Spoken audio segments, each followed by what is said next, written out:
सुबह का समय एक छोटा सा गांव जहां पक्षियों की चहचहाहट और खेतों में हवा की सरसराहट गूंज रही है। एक साधारण सा किसान रामू अपने छोटे से कुटीर में रहता है। रामू मेहनती और दयालु है, लेकिन उसका जीवन थोड़ा अकेला और साधारण है। रामू अपने खेत से लौट रहा होता है। वह अपने घर के दरवाजे के पास पहुंचता है और देखता है कि उसकी चौखट पर एक पुराना और धूल भरा पत्र पड़ा हुआ है। यह क्या? कौन दे गया होगा ये पत्र? यह कौन हो सकता है? वह पत्र उठाता है। उस पर कोई नाम या पता नहीं है, बस एक मोहर लगी हुई है जिसमें अजीब सा चिन्ह बना हुआ है। रामू अंदर जाकर पत्र खोलता है। पत्र के अंदर लिखा है, प्रिय रामू, अगर तुमने ये पत्र पढ़ लिया है तो जान लो कि तुम्हारी किस्मत बदलने वाली है। पास के जंगल में पुराना बरगद का पेड़ है।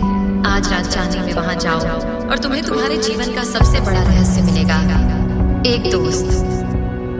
रामू पत्र को पढ़कर उलझन में पड़ जाता है। क्या मुझे सच में वहां जाना चाहिए? कहीं यह किसी की शरारत तो नहीं? कुछ देर तक सोचने के बाद उसकी जिज्ञासा जीत जाती है। वह तय करता है कि वह रात में जंगल जाएगा।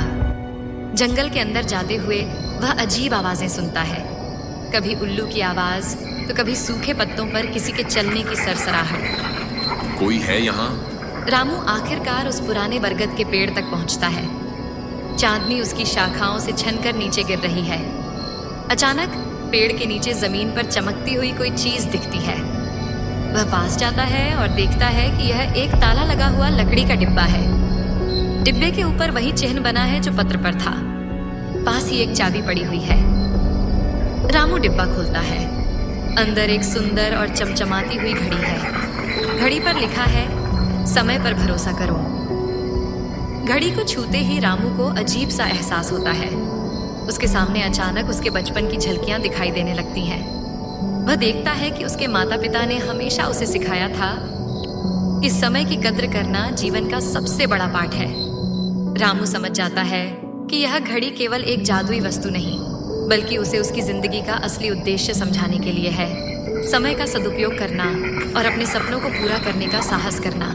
अगले दिन रामू गांव में वापस लौटकर अपने खेतों को और मेहनत से संभालता है।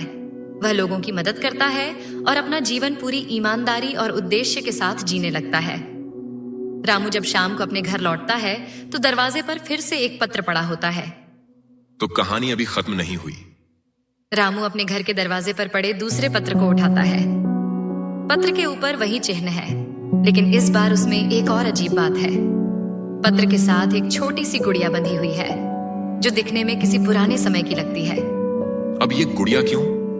वह पत्र खोलता है और पढ़ता है, राम राम राम, अगर तुमने घड़ी के संदेश को समझ लिया है तो तुम्हारी अगली परीक्षा शुरू हो चुकी है।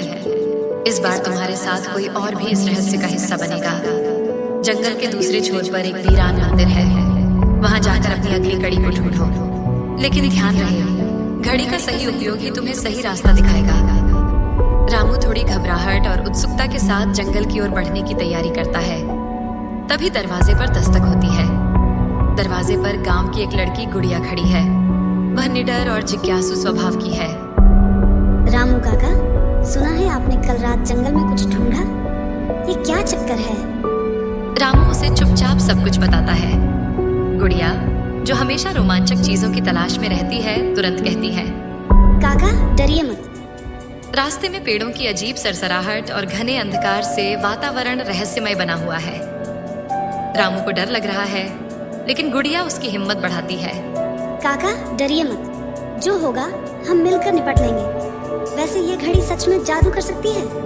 शायद, पर मैं ये सब क्यों कर रहा हूँ, ये अभी तक पूरी तरह समझ नहीं आया। दोनों एक पुराने और टूटे फूटे मंदिर तक पहुँचते हैं। मंदिर के द्वार पर वही चिन्ह बना है। ये चिन्ह तो हर जगह है, इसका मतलब क्या है? मंदिर के अंदर उन्हें एक पत्थर की मूर्ति दिखाई देती है। मूर्ति के हाथों में एक और पत्र और एक बड़ा यंत्र, घड़ी जैसी चीज रखा हुआ है। रामू पत्र पढ़ता है। यह यंत्र समय और निर्णय का प्रतीक है। इसे सही समय पर चालू करना तुम्हारी अगली परीक्षा है। मंदिर में कई दरवाजे हैं, लेकिन केवल एक सही है। अगर गलत चुना तो वापस लौटने का कोई रास्ता नहीं होगा। मतलब ये एक पहेली है, लेकिन दरवाजे कहाँ हैं? अचानक मंदिर की दीवारें हिलने लगती हैं और उनके सामने 5 दरवाजे प्रकट होते हैं। हर दरवाजे पर कुछ संकेत लिखे हैं। रामू और गुड़िया ध्यान से हर दरवाजे के संकेत पढ़ते हैं। घड़ी के यंत्र में कुछ अजीब सी आवाजें आने लगती हैं। रामू को एहसास होता है कि घड़ी का समय इन दरवाजों को खोलने का संकेत हो सकता है। रामू काका, घड़ी को ध्यान से देखो। इसके भीतर की सुई कुछ इशारा कर रही है। रामू यंत्र की सुई का अनुसरण करता है। वह चौथे दरवाजे की ओर इशारा कर रही है। वे चौथा दरवाजा खोलते हैं और अंदर प्रवेश करते हैं। दरवाजे के पीछे एक सुंदर और चमचमाती हुई दुनिया है। खेत, नदियां और एक बड़ा सोने का पेड़। पेड़ पर एक और चिन्ह है। ये सब क्या है? क्या ये कोई सपना है? तभी एक बूढ़ा आदमी वहां प्रकट होता है। वह कहता है, रामू, तुमने अपनी परीक्षा पास कर ली। यह सब तुम्हें यह सिखाने के लिए था कि समय और सही निर्णय लेना जीवन के सबसे महत्वपूर्ण पाठ है। और गुड़िया, तुम्हारा साहस और बुद्धिमानी ने इसे संभव बनाया। यह पेड़ तुम्हारी कड़ी मेहनत और अच्छे कर्मों का फल है। रामू और गुड़िया गांव लौटते हैं, लेकिन अब वे बदल चुके हैं। रामू समय का महत्व समझता है और गुड़िया को विश्वास है कि साहस और निर्णय से किसी भी समस्या का हल हो सकता है।